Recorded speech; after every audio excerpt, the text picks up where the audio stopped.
Hello hello dear students, কেমন আছো সবাই? ইনশাল্লাহ সবাই ভালো আছো। তো আমাদের কি চলছিল যেন বলো তো? কি চলছিল? জাগরণ বিজাগরণ চলছিল না? গুড।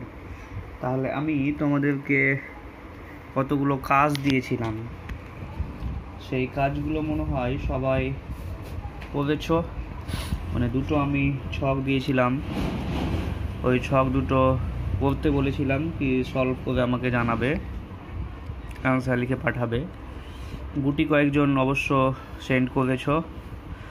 তো যাই হোক, সবাইকে একটু অ্যাক্টিভ হতে হবে, না হলে তো পিছিয়ে পড়বো সবাই। তো আজকে যেটা আমরা আলোচনা করব সেটা তোমাদের বইয়ে একটা ছক আছে, দেখবে। ঠিক আছে, এই ছকটার কথা বলছি। আমরা এই ছকটায় একটু ভালোভাবে জানবো কি জাগরণ বিজাগরণ কীভাবে ঘটলো, ঠিক আছে, কোনটা কী ধরনের বিক্রিয়া সেটা আমরা জানবো এখন। ঠিক আছে, কোনটা জাগরক দ্রব্য, কোনটা বিজারক দ্রব্য। তো আগের দিন আমরা পড়েছিলাম জাগরক পদার্থ কাকে বলে, বিজারক পদার্থ কাকে বলে। তাহলে আমরা এখন যেটা জানবো সেটা হচ্ছে, ফার্স্ট একটা এক্সাম্পল দিই। H2S, তোমাদের বইয়ের এক্সাম্পল দিচ্ছি ছকেরই। H2S প্লাস 2FeCl3, 2FeCl3 থেকে উৎপন্ন হলো 2HCl plus S plus 2FeCl2।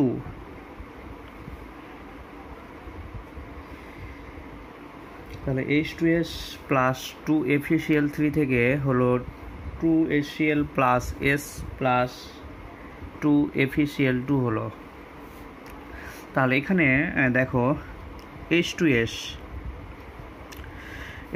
এর এখানে দেখো S কি আছে, 2 মাইনাস, যেহেতু দুটো হাইড্রোজেনের সঙ্গে যুক্ত আছে। তাহলে S এখানে কি আছে, 2 মাইনাস আকারে আছে।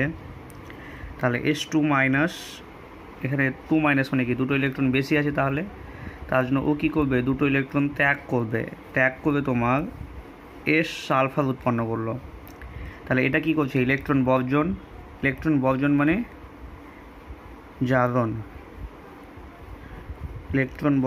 জারণ, ওকে, জারণ বিক্রিয়া হয়ে গেল। এবার দেখো এখানে এফি কি আছে বলো তো, ক্লোরিন 3টার সঙ্গে যুক্ত আছে, মানে এখানে আয়ন কি হবে, Fe3+, ঠিক আছে, Fe3+। তাহলে 2Fe3+, Fe3+ থেকে কী হয়েছে দেখো তো, এখানে যেটা তোমার ঘটেছে সেটা হচ্ছে তোমার এখানে দুটো ক্লোরিনের সঙ্গে যুক্ত আছে, তার জন্য এখানে 2+ হয়েছে। তাহলে Fe3+ থেকে কি হলো বলো তো, Fe3+ থেকে হলো Fe2+ হলো। তাহলে এখানে দেখো 3টা ইলেকট্রন কি ছিল, কম ছিল, এখানে দুটো ইলেকট্রন কম। তাহলে এটা কি করেছে, একটা ইলেকট্রন গ্রহণ করলো। ঠিক আছে, দুটো যেহেতু Fe, তার জন্য দুটো ইলেকট্রন গ্রহণ করবে। ঠিক আছে,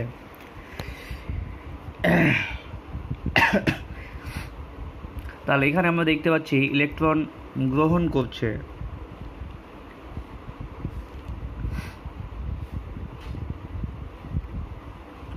তাহলে দুটো ইলেকট্রন গ্রহণ করছে, মানে ইলেকট্রন গ্রহণ মানে কি, এটা বিজারণ বিক্রিয়া। কি বিক্রিয়া, বিজারণ বিক্রিয়া। এবার বলো তো এখানে জারক কোনটা আর বিজারক কোনটা? কি বললাম, এখানে জারক কোনটা আর বিজারক কোনটা সেটা জানবো। তো জারক কোনটা বলো, যে পদার্থের বিজারণ ঘটবে সেটা হচ্ছে জারক। তাহলে কার বিজারণ ঘটছে বলো তো, এখানে FeCl3 এর বিজারণ ঘটলো, তার জন্য এটা হবে তোমার জারক দ্রব্য হবে। ঠিক আছে, জারক হবে। আর এখানে জারণ কার ঘটেছে, এস, মানে এটা S2 মাইনাসের, তার জন্য এটা হবে বিজারক। তাহলে কোনটা জারক কোনটা বিজারক বুঝতে পেরেছ। এখন আমরা চলে আসি আর একটা এক্সাম্পল দেব এখন আমি। এটা ফার্স্ট এক্সাম্পল ছিল, সেকেন্ড এক্সাম্পল আমরা দেব। সেকেন্ড এক্সাম্পলটা হচ্ছে Zn প্লাস CuSO4 থেকে উৎপন্ন কী হয় বলো তো, ZnSO4 প্লাস Cu উৎপন্ন হয়।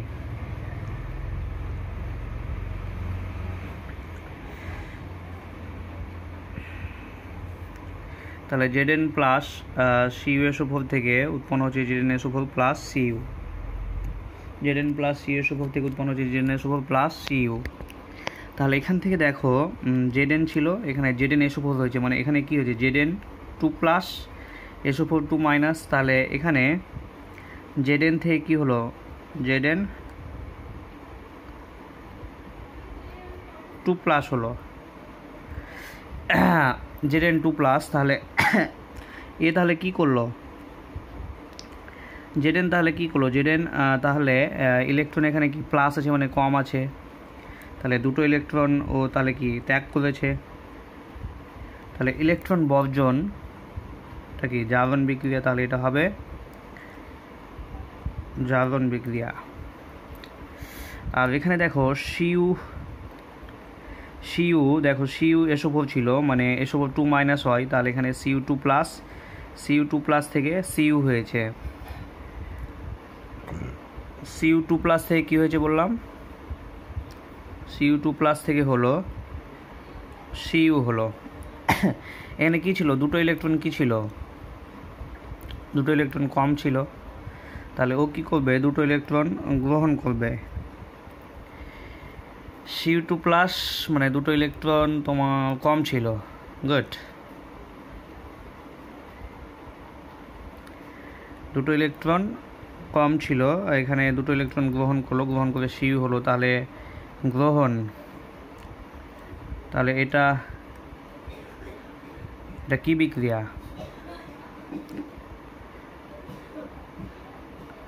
এটা বিজারণ বিক্রিয়া।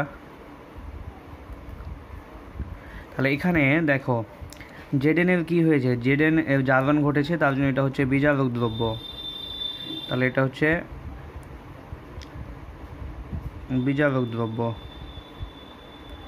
ওকে, আর এখানে CuSO4 আর কি হয়েছে বলো তো, CuSO4 এর জারণ হবে, মানে CuSO4 এর কি হয়েছে বিজারণ হয়েছে, তার জন্য এটা হবে জারক দ্রব্য হবে। ঠিক আছে, কি দ্রব্য হবে, জারক দ্রব্য হবে। হয়ে গেল তাহলে জারণ বিজারণটাও হয়ে গেল আমাদের। তাহলে এভাবে তোমাদেরকে করতে হবে। হ্যাঁ, বাকি যেটা আমাদের কয়েকটা থাকলো ওই কয়েকটা তোমাদেরকে নিজে থেকে করতে হবে। তাহলে আমি দুটো করে দিলাম, বাকি পাঁচটার মধ্যে আর তিনটা থাকলো, সেই তিনটা একটু নিজেরাই দেখে করে নিবা। ওকে, একটু বুঝে করতে হবে। তাহলে আমরা যেটা দেখতে পাচ্ছি কি, জারণ বিজারণ থেকে আমরা যেটা বুঝতে পারলাম কি, জারক দ্রব্য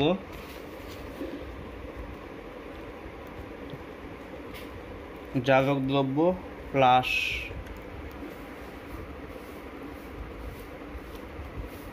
বিজারক দ্রব্য, জারক দ্রব্য প্লাস বিজারক দ্রব্য, বিজারিত পদার্থ প্লাস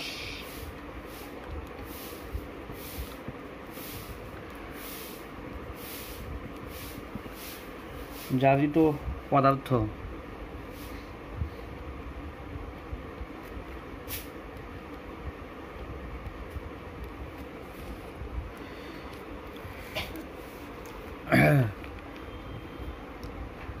জারক দ্রব্য প্লাস বিজারক দ্রব্য থেকে বিজারিত পদার্থ প্লাস জারিত পদার্থ।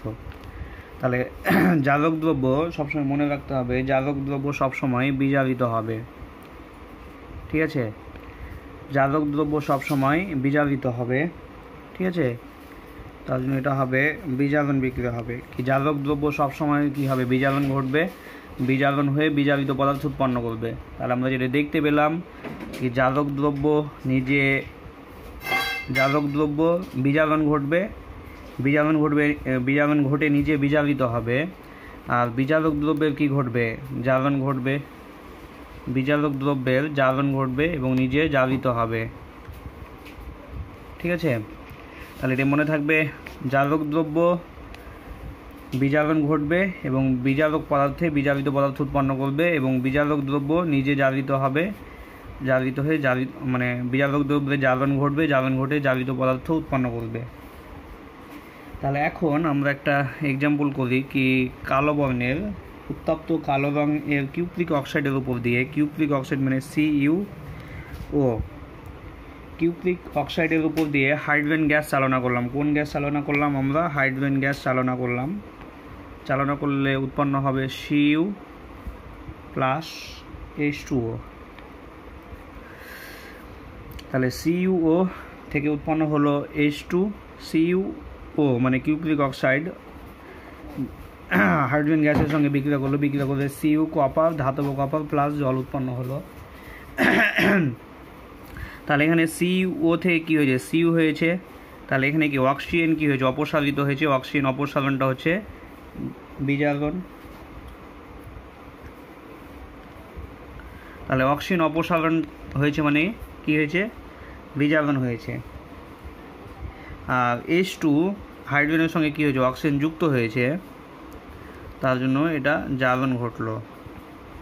তাহলে যার জারণ ঘটবে তাকে কি বলবো, বিজারক দ্রব্য বলবো। তাহলে এটা হচ্ছে তোমার বিজারক দ্রব্য। ঠিক আছে, বিজারক দ্রব্য। আর যার বিজারণ ঘটেছে মানে কার বিজারণ ঘটেছে, CuO এর বিজারণ ঘটেছে, তার জন্য এটাকে বলা হবে জারক দ্রব্য বলা হবে। কি দ্রব্য বলা হবে,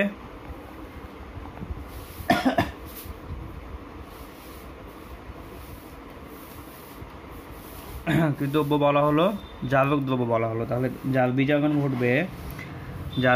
ঘটবে তাকে বলবো জারক দ্রব্য, আর যার জারণ ঘটবে তাকে বলবো বিজারক দ্রব্য। ওকে, তাহলে ডিয়ার স্টুডেন্টস এটা কমপ্লিট হয়ে গেল। তোমাদের বইয়ে দেখবে আরও দুটো এক্সাম্পল দেওয়া আছে খুব ভালো ভালো, তাহলে সেই এক্সাম্পলগুলো তোমাদেরকে একটু দেখতে হবে। তাহলে এখন আমরা চলে আসব লোহায় মরচে পড়া বা মরিচা বা রাস্টিং কাকে বলবো।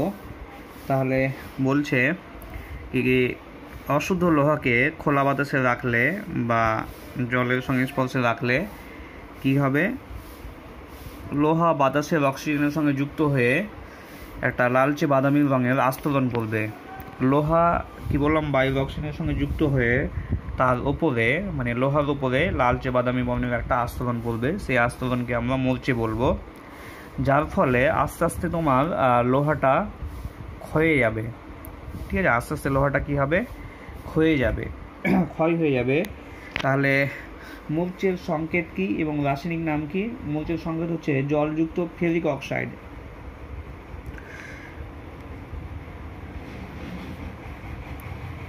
জলযুক্ত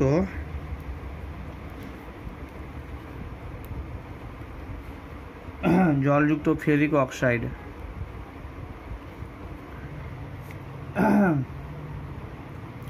জলযুক্ত ফেরিক অক্সাইড Fe2O3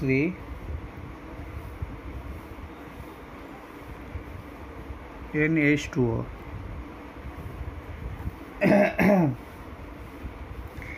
এখানে N হচ্ছে নির্দিষ্ট সংখ্যক জলের অণু, ঠিক আছে, যা নির্দিষ্ট নয়। ঠিক আছে, N এর মান হচ্ছে জলের অণুর সংখ্যা যা নির্দিষ্ট নয়। তাহলে জলযুক্ত ফেরিক অক্সাইড এটা হচ্ছে মরচের সংকেত Fe2O3, NH2O। তাহলে মরচের সংকেত আমরা পেয়ে গেলাম। তাহলে এবার আমরা জানবো কি মরচে পড়াতে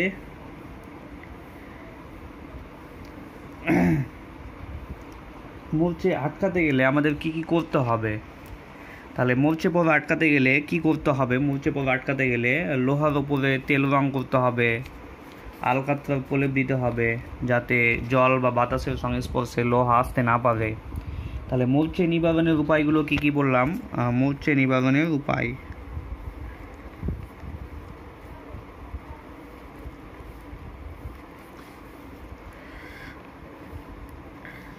তাহলে মূর্ছে নিবারণের উপায় হচ্ছে মূর্ছে পড়ার হাত থেকে রক্ষা করার জন্য মূর্ছের উপরে তেল রং করতে হবে বা আলকাতরার প্রলেপ দিতে হবে, ঠিক আছে, যাতে লোহা জল ও বাতাসের সংস্পর্শে আসতে না পারে, ফলে সহজে মূর্ছে ধরবে না। আর লোহার উপরে জিঙ্কের একটা প্রলেপ দিতে হবে। লোহার উপরে কিসের প্রলেপ দিব? জিঙ্কের আস্তরণ দিব, ফলে জিঙ্ক লোহায় মূর্ছে পড়া থেকে বাধা দেয়, ঠিক আছে। লোহার উপরে কিসের আস্তরণ দিতে হবে? জিঙ্কের আস্তরণ দিতে হবে, ফলে লোহায় মূর্ছে পড়া থেকে বাধা দেয়। এই পদ্ধতিকে বলা হয় গ্যালভানাইজেশন বলা হয়। তাহলে গ্যালভানাইজেশনটা কি বললাম? কি লোহার উপর জিঙ্কের প্রলেপ আস্তরণ দিলে কি হয়? লোহায় মূর্ছে পড়ে না। এই পদ্ধতিকে বলা হয় গ্যালভানাইজেশন বলা হয়। তাহলে